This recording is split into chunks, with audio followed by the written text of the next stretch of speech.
کہ یاد رکھیں کہ ہمارے یہاں میراث میں اتنی گڑبڑ ہوتی ہے، الحفیظ علمان، جس کا زور چلتا ہے وہ فرعونیت دکھاتا ہے، حتی مائیں کم فرعونیت دکھاتی ہیں آپ کے خیال میں؟ شوہر مرتا ہے، پوری جائیداد پہ قبضہ کر لیتی ہیں، جیسا چاہتی ہیں خرچ کرتی ہیں، باپ کو دیتی ہیں، بھائی کو دیتی ہیں، بہنوں کی شادیوں میں دیتی ہیں، جائز ہے ان کے لیے، اپنے 8ویں میں سے دے سکتی ہیں، وہ یتیم بچوں کا مال ماں بھی نہیں دے سکتی۔ کسی عورت کے شوہر کا انتقال ہو، فرض کریں 1 کروڑ شوہر مال چھوڑ کے گیا ہے، خالص پیسے، سادی مثال دے دیتے ہیں، 80 لاکھ چھوڑ کے گیا ہے، تو بیوی کا کتنا ہے اس میں سے؟ 10 لاکھ، باقی 70 کس کا ہے؟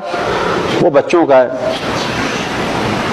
فرض کریں کوئی بھی اس کا نہیں، صرف بچے ہیں، چاہے وہ 1 بچہ ہو چاہے وہ 8 بچے ہوں، 10 لاکھ سے اوپر خرچ کرنا حرام ہے، حتی ماں کے لیے۔ یہ فقہ اہل بیت کلیئر، کسی کو پسند ہے تو پسند ہے، نہیں پسند جاؤ، ہے یہی، اس میں کوئی رد و بدل نہیں ہو سکتی کہ ایسا کر دیں کہ ویسا کر دیں، نا کچھ نہیں ہو سکتا۔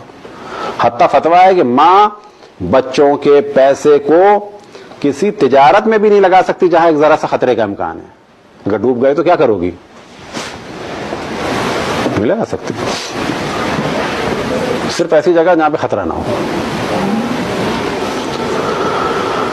تو بعض دفعہ ماں کرتی ہے، بعض دفعہ کیا کرتا ہے؟ دادا کر لیتا ہے۔ کہاں پر؟ جوان بیٹا مرا، سب کچھ ہاتھ میں آ گیا، نہ بہو کو پتا نہ پوتا پوتی کو پتا، وہ اپنے مست ہیں، میرے بیٹے کا پیسہ ہے، تمہارے بیٹے کا پیسہ ہے، تمہارا پیسہ تو نہیں ہے، تمہیں اجازت ہے اس میں سے چھٹے حصے پر حکمرانی کی، وہ تمہارا ہے، باقی کس کا ہے؟ باقی اس کی بیوی کا ہے، تمہاری بیوی کا ہے اگر وہ ہے کوئی، کیونکہ بیٹا تمہارا تو نہیں مرا خالی، تمہاری بیوی کا بھی بیٹا تمہارا ہے، ان بچوں کا بھی ہے۔ پتہ چلا جی وہ 70 سال کا دادا جو ہے وہ جہنم خرید رہا ہے۔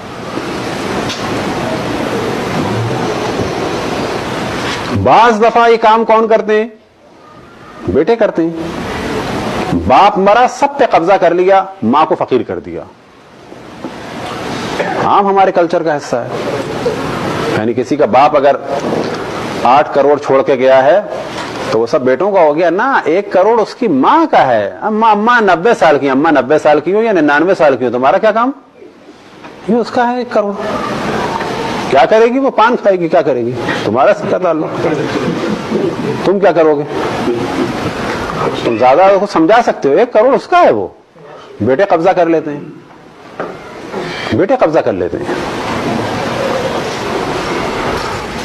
اور جو سب سے زیادہ کام ہو رہا ہے وہ کیا ہو رہا ہے؟ وہ ہمارے بھائی حضرات جو ہے نا، بھائی لوگ کی طرح کرتے ہیں کام۔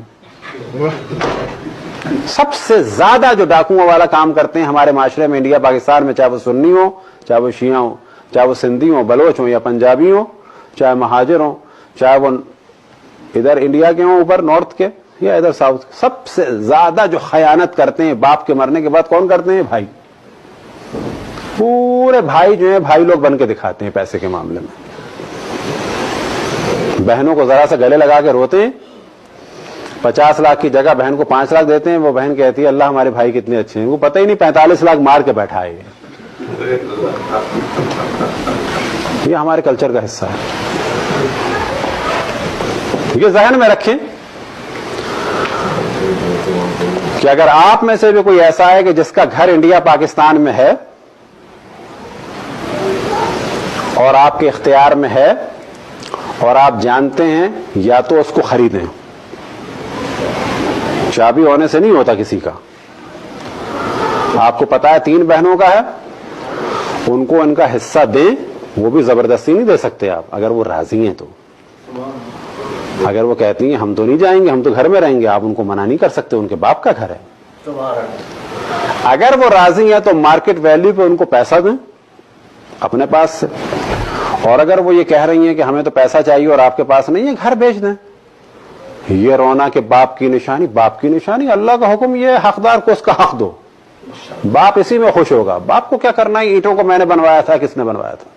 یہ دروازے میں نے بڑھئی کے بنوائے تھے، تو بس یہ دروازے گھر جو ہے خالی پڑا رہے اور میری بیٹیاں جو ہیں وہ پریشان رہیں۔ فرض کریں آپ میں سے کوئی جانتا ہے گھر بکے گا تو بہن کی بیٹی کی شادی آرام سے ہوگی، اس کو پیسے دیں، یہ جو بہن پریشان ہے باپ خوش نہیں ہے قطعاً اس سے, باپ خوش ہو یا نہ ہو اللہ خوش نہیں ہے. تو سب سے زیادہ اہم مسئلہ جو ہے یاد رکھیں میراث کا ہے کہ حقدار کو اس کا حق دیا جائے. اور ہمارے معاشرے میں بہنوں کا حق تو ایسے کھاتے ہیں جیسے کوئی مسئلہ ہی نہیں ہے. تو بعض دفعہ ہماری مجالس سے جو سب سے زیادہ نقصان ہوتا تھا کس کو ہوتا تھا, صدمہ ہوتا تھا, وہ بھائیوں کو اور ان کی ازواج مطہرات کو, کہ مولوی آ کے 480 کوٹھی کو جو ہمارے ہاتھ سے نکلوا دے گا. یہ کس نے کہا کہ باپ کے مرنے کے بعد پراپرٹی بیٹوں کی ہوتی ہے؟ کس نے کہا؟ ہم لوگ ہندو ہیں, برہمن ہیں, رجواڑا سسٹم ہے ہمارے, کیا ہے بالآخر؟ یہ کہاں سے غلط نظریہ آیا ہے کہ باپ کے مرنے کے بعد گھر کس کا ہوتا ہے؟ بیٹوں کا. کس نے کہا ہے؟ یہ قرآن نے کہا ہے. باپ کے مرنے کے بعد چاہے بزنس ہو چاہے گھر ہو, کس کا ہوتا ہے؟ باپ کے وارثوں کا. حتیٰ وہ بزنس کہ جو باپ نے ڈیولپ کیا تھا اور باپ کے زمانے میں باپ کی اجازت سے میں بیٹھتا تھا, میرا نہیں ہو گیا وہ, بلکہ کہا جائے گا اس زمانے میں بزنس کے مالک کی اجازت سے میں کام کر رہا تھا, اور وہ میری خواہش کے مطابق مجھے مال دے رہا تھا. جتنا بھی دے وہ اس کی مرضی تھی, وہ مالک تھا اس وقت, اس نے کہا ہوا تھا جتنا چاہے خرچ کرو. لیکن باپ کی آنکھ بند ہوتے ہی وہ بزنس ہو یا آفس ہو یا کسی قسم کا لائسنس ہو, گھر ہو یا کٹلری ہو یا کراکری ہو یا فرنیچر ہو یا ڈیکوریشن پیسز ہو یا حتیٰ گملے ہوں یا حتیٰ باپ کے پرانے کپڑے ہوں, کسی پر بھی 100% حق بیٹوں کا نہیں ہے. صرف ایک چیز پر بڑے بیٹے کا حق ہے, وہ کیا ہے؟ اگر ایک انگوٹھی, ایک قرآن, ایک عصا, یہ لے جائیے. لوگ کہتے ہیں بڑا بھائی, بڑے بھائی کو صرف یہ حق ملے گا. اور ایک اور حق بھی ہے, باپ کی قضا, نماز اور روزے. صلوات پڑھیں پر محمد والے